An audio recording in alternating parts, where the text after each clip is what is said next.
ഇതിലാണ് T V Prasad ഒരു വ്യക്തത കൂടി വേണം. ധനവകുപ്പ് എല്ലാ കാര്യങ്ങളും വിശദമായി പരിശോധിക്കുമെന്ന് ധനമന്ത്രി പറഞ്ഞതിനെ വിശ്വാസത്തിലെടുത്തുകൊണ്ടാണ് ഈ ചോദ്യം. കോട്ടക്കൽ നഗരസഭയിൽ തട്ടിപ്പിന് കൂട്ടുനിന്ന ഉദ്യോഗസ്ഥർക്കെതിരെയാണ് വിജിലൻസ് അന്വേഷണത്തിന് ശുപാർശ. ഈ സർക്കാർ ഉദ്യോഗസ്ഥർക്കടക്കം ഈ പട്ടികയിൽ പെടാനായി കൂട്ടുനിന്ന ഉദ്യോഗസ്ഥരും ഉണ്ടാകുമല്ലോ. അവർക്കെതിരായി ഇപ്പോൾ എടുത്തിരിക്കുന്ന നടപടികൾ എന്താണ്? ഏത് തരത്തിലുള്ള അന്വേഷണമാണ്? അങ്ങനെ സമഗ്രമായ എല്ലാ കാര്യങ്ങളും പരിശോധിക്കുന്ന ഒരു അന്വേഷണത്തിലേക്ക് സർക്കാർ തന്നെ ഉത്തരവിടേണ്ടതല്ലേ? മുഖ്യമന്ത്രി തന്നെ ഇക്കാര്യം പറയേണ്ടതല്ലേ? ഒരു വ്യക്തത വരുത്തേണ്ടതല്ലേ? അതിലേക്ക് പോയില്ല എന്നുള്ളതാണ്. എപ്പോഴും ഒരു സംഭവം നടന്നാൽ, ഒരു അഴിമതി നടന്നാൽ അവസാനം കുടുങ്ങുന്നത് ഉദ്യോഗസ്ഥർ മാത്രമാണ് എന്നുള്ളതാണ്.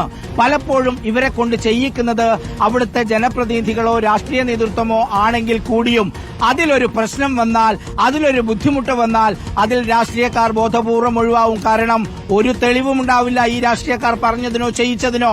ഒരു പക്ഷേ സുജയ പറഞ്ഞ ചോദ്യം വളരെ പ്രസക്തമാണ്. കാരണം ഇതിലും ഇപ്പോൾ കുടുങ്ങാൻ പോകുന്നത് സുജയ ഉദ്യോഗസ്ഥർ മാത്രമാണ്. ജനപ്രതിനിധികൾ സേഫാണ്, രാഷ്ട്രീയ നേതാക്കൾ സേഫാണ്. ഒരു കാരണവശാലും ഇത്രയേറെ ആളുകളെ ധൈര്യത്തോടെ ചേർത്ത് വിടാനുള്ള ഒരു കോൺഫിഡൻസ് അത് അവിടുത്തെ ഉദ്യോഗസ്ഥർക്കുണ്ടായി എങ്കിൽ അതിന്റെ പിറകിൽ രാഷ്ട്രീയ നേതൃത്വം ഉണ്ടാകും, ജനപ്രതിനിധികൾ ഉണ്ടാകും. പക്ഷെ അതിലേക്ക് കടക്കണമെങ്കിൽ അത് വിജിലൻസ് അന്വേഷണം മാത്രം പോരാ. കാരണം സർക്കാർ ഉദ്യോഗസ്ഥരുമായി ബന്ധപ്പെട്ട കാര്യങ്ങൾക്ക് മാത്രമാണ് വിജിലൻസ് അന്വേഷണം.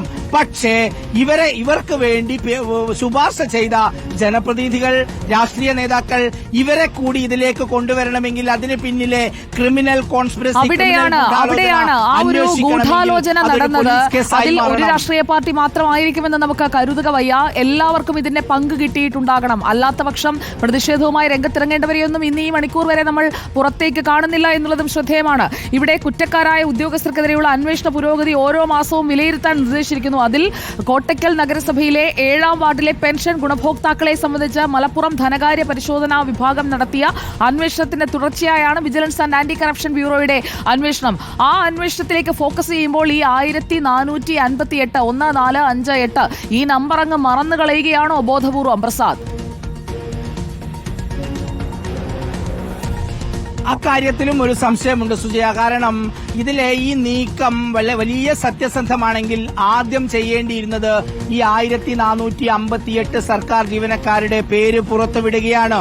കാരണം ഇവർ ഒരുപക്ഷെ പെൻഷൻ കിട്ടിത്തുടങ്ങിയത് സാധാരണഗതിയിലായിരിക്കാം. അതായത് നമ്മൾ റിപ്പോർട്ട് ചെയ്തതുപോലെ ഇതിൽ കൂടുതൽ ആളുകളും ഭിന്നശേഷി പെൻഷൻ കിട്ടുന്നവരും വിധവാ പെൻഷൻ കിട്ടുന്നവരുമാണ്. സ്വാഭാവികമായി അവർക്ക് സർക്കാർ ജോലി കിട്ടുന്നതിന് മുമ്പ് തന്നെ ഈ സാമൂഹ്യ പെൻഷൻ കിട്ടിത്തുടങ്ങുന്ന കാലത്തുണ്ടായതായിരിക്കാം. പിന്നെയായിരിക്കാം ജോലി കിട്ടിയിട്ടുണ്ടാവുക. പിന്നീട് നടത്തേണ്ടത് അത് അവരുടെ സത്യസന്ധതയാണ്. അതായത് സർക്കാർ ജോലി കിട്ടിയ സമയത്ത് സാമൂഹ്യ പെൻഷൻ റദ്ദാക്കുക എന്നുള്ളത് അവരത് ചെയ്തില്ല.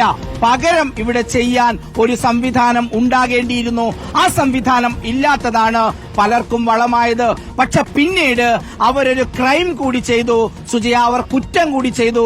അത് മസ്റ്ററിംഗ് നടത്തി അത് തുടർന്നു എന്നുള്ളതാണ്. ഓരോ വർഷവും മസ്റ്ററിംഗ് നടത്തിയില്ലായിരുന്നുവെങ്കിൽ അവർക്ക് ഈ പെൻഷൻ തുടർന്ന് കിട്ടില്ലായിരുന്നു. അതുകൊണ്ട് ഇവരുടെ നീക്കം അത്ര നിഷ്കളങ്കമല്ല എന്നുള്ളതാണ് ഏറ്റവും പ്രധാനപ്പെട്ട കാര്യം. അതുകൊണ്ട് ഈ 1458 ഉദ്യോഗസ്ഥരുടെ പേരുകൾ പുറത്തുവിടാൻ സർക്കാർ ഇതുവരെ തയ്യാറാകുന്നില്ല എന്നുള്ളതാണ്. അതായത് സംസ്ഥാനത്തെ നമ്മുടെ പ്രേക്ഷകരിൽ പലരും ഇക്കാര്യം ആവശ്യപ്പെടുന്നുണ്ട് പ്രസാദ്. ഇവരെ വെളിയിൽ കൊണ്ടുവരണം. പേരും മേൽവിലാസവും പുറത്തു പറയാത്തത് എന്തുകൊണ്ട്? 1458 പേർ അനർഹമായി ഈ പെൻഷൻ സർക്കാർ സർവീസിൽ ഇരുന്നുകൊണ്ട് സർക്കാർ സർവീസിൽ ഈ പെൻഷൻ മാനദണ്ഡങ്ങളിൽ പെടാത്ത തരത്തിലുള്ള ശമ്പളവും മറ്റ് വസ്തുവകകളും ഒക്കെ സ്വന്തമാക്കിയതിനു ശേഷവും പ്രസാദ് പറഞ്ഞ വാദം ഞാൻ അംഗീകരിക്കുന്നു. നേരത്തെ കിട്ടി വന്നിരുന്ന പെൻഷൻ ആണെങ്കിൽ സർക്കാർ സർവീസിൽ കയറിയതിനു ശേഷം ഉയർന്ന ശമ്പളം ഈ പെൻഷൻ മാനദണ്ഡത്തിന്റെ മുകളിലേക്ക് അവർ വന്നതിന് ശേഷം ആ പെൻഷൻ തുടർന്ന് കൈപ്പറ്റുന്നത് തെറ്റാണെന്ന് അവർക്കറിയില്ലേ? കാരണം വിദ്യാഭ്യാസമുള്ള ആളുകളാണല്ലോ, അവർക്ക് ഈ നിയമങ്ങളെക്കുറിച്ച് അറിയാമല്ലോ. എന്നിട്ടും ഈ പെൻഷൻ തുടർച്ചയായി കൈപ്പറ്റുമ്പോൾ അവരെക്കുറിച്ച് കൃത്യമായ വിവരങ്ങൾ പുറത്തുവിടാതെ അവരിൽ നിന്ന് കൈപ്പറ്റിയ പെൻഷനും അതിന്റെ പലിശയും തിരിച്ചു പിടിക്കുക, എന്നിട്ട് എന്തുകൊണ്ട് ഇവരെ പട്ടികയിൽ നിന്ന് നീക്കിയില്ല എന്ന ഉദ്യോഗസ്ഥരോട് പേരിനൊരു വിശദീകരണം ചോദിക്കുക. അതവിടെ കഴിഞ്ഞു. അതാണോ സർക്കാർ ഉദ്ദേശിക്കുന്നത് പ്രസാദ്? ഇതിൽ എല്ലാ യൂണിയനിലും പെട്ടവരുണ്ടാകുമെന്ന കാര്യം ഉറപ്പാണ് സുജിയ. കാരണം അപ്പോഴേക്ക് യൂണിയന്റെ സമ്മർദ്ദം വരും. ഇതിനിടയിൽ യൂണിയൻ പേര് പ്രസിദ്ധീകരിക്കണം എന്നൊക്കെ പറയുന്നുണ്ടെങ്കിലും ഇതിലേതെങ്കിലും ഒരു യൂണിയൻ നേതാക്കൾ ഉൾപ്പെട്ടിട്ടുണ്ടെങ്കിൽ സ്വാഭാവികമായും അവരും പിന്മാറും. കാരണം 1458 പേരുണ്ട്, ചില്ലറ 100 പേരല്ല. അതുകൊണ്ട് എല്ലാ യൂണിയനിലും പെട്ടവരുണ്ടാകാനുള്ള വലിയ സാധ്യതയുണ്ട്. ഇനിയിപ്പോൾ സർക്കാർ ഈ പേരുകൾ പുറത്തു വിട്ടില്ലെങ്കിൽ പോലും സുജിയ, ഉറപ്പായിട്ടും ഈ പേരുകൾ പുറത്തു വരും. ഈ പേരുകൾ പുറത്തു കൊണ്ടുവരിക തന്നെ ചെയ്യും. കാരണം അവർ ചെയ്തത് ഈ സമൂഹത്തിനോടുള്ള പാതകമാണ്. മാത്രമല്ല സുജിയ, സത്യസന്ധമായി ജോലി ചെയ്യുന്ന, 1 രൂപ കൈക്കൂലി വാങ്ങിക്കാത്ത, സമയം പോലും നോക്കാതെ ജോലി ചെയ്യുന്ന നിരവധി 10,000-കണക്കിന് സർക്കാർ ഉദ്യോഗസ്ഥരുള്ള നമ്മുടെ നാട്ടിലാണ് 1458 പേരുടെ പേരിൽ അവരുടെ പേരുകൾ കൂടി മോശമാകുന്നത്. അവരെ കാണുന്നവർ ഇന്ന് ചിന്തിച്ചിരിക്കുക, നിങ്ങൾ നമ്മുടെ സാമൂഹ്യ പെൻഷൻ വാങ്ങിക്കുന്നവരാണോ എന്ന നിലയിലായിരിക്കും സമൂഹം അവരെ കാണുന്നുണ്ടാവുക. അതിനൊരു കാരണവശാലും വഴിയൊരുക്കി കൊടുത്തുകൂടാ. കാരണം അവരുടെ ആത്മാഭിമാനം, അവരുടെ സത്യസന്ധത, അത് നമുക്ക് സംരക്ഷിക്കേണ്ടതുണ്ട്. ഇനിയിപ്പോൾ സർക്കാർ ആ വിവരങ്ങൾ, പേര് വിവരങ്ങൾ പുറത്ത് വിട്ടില്ലെങ്കിൽ പോലും ഉറപ്പായിട്ടും ആ പേര് പുറത്തേക്ക് വരിക തന്നെ ചെയ്യും. 1458 പേർ ആരാണ് എന്നുള്ള വിവരം കേരളീയ സമൂഹം അറിയുമെന്ന കാര്യത്തിൽ ഒരു തർക്കവുമില്ല. അതിൽ 2 സർക്കാർ കോളേജുകളിലെ അസിസ്റ്റന്റ് പ്രൊഫസർമാരുണ്ട് സുജിയ, ഗസറ്റഡ് ഓഫീസർമാരുണ്ട്, അതുപോലെ ക്ലർക്കുമാരുണ്ട്. അങ്ങനെ സമൂഹത്തിന്റെ എല്ലാ തലങ്ങളിലും വലിയ ഉദ്യോഗത്തിലിരിക്കുന്നവരുണ്ട് സുജിയ.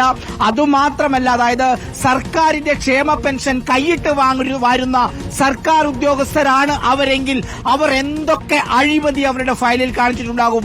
അതായത് 1600 രൂപ പാവങ്ങൾക്ക് കൊടുക്കുന്ന ആ പണം വാങ്ങുക എന്ന മനസ്സ് അവർക്കുണ്ടെങ്കിൽ അവർ നോക്കുന്ന ഫയലുകളിൽ, അവർ ഇടപെടുന്ന കാര്യങ്ങളിൽ എത്രത്തോളം കറപ്റ്റഡ് ആയിരിക്കും, അഴിമതിക്കാരായിരിക്കും അവർ എന്ന കാര്യമാണ് ഏറ്റവും പ്രധാനം. അത് മാത്രം പരിശോധിച്ചാൽ പോരാ സുജിയ, ഈ 1458 പേരുടെ സർവീസ് പരിശോധിക്കണം, അവർ ഒപ്പിട്ട ഫയലുകൾ പരിശോധിക്കണം, അവർ ഇടപെട്ട തീരുമാനങ്ങൾ പരിശോധിക്കണം. ഉറപ്പായും അതിലും കള്ളക്കളി ഉണ്ടാകാനുള്ള സാധ്യതയുണ്ട്. ഞാൻ നേരത്തെ പറഞ്ഞതുപോലെ ഈ 1600 രൂപ വാങ്ങിക്കുന്നുവെങ്കിൽ എന്തും ചെയ്യാൻ മടിയില്ലാത്ത ഒരു കൂട്ടരായിരിക്കും അവരെന്ന കാര്യത്തിൽ ഒരു സംശയമില്ല. അതുകൊണ്ട്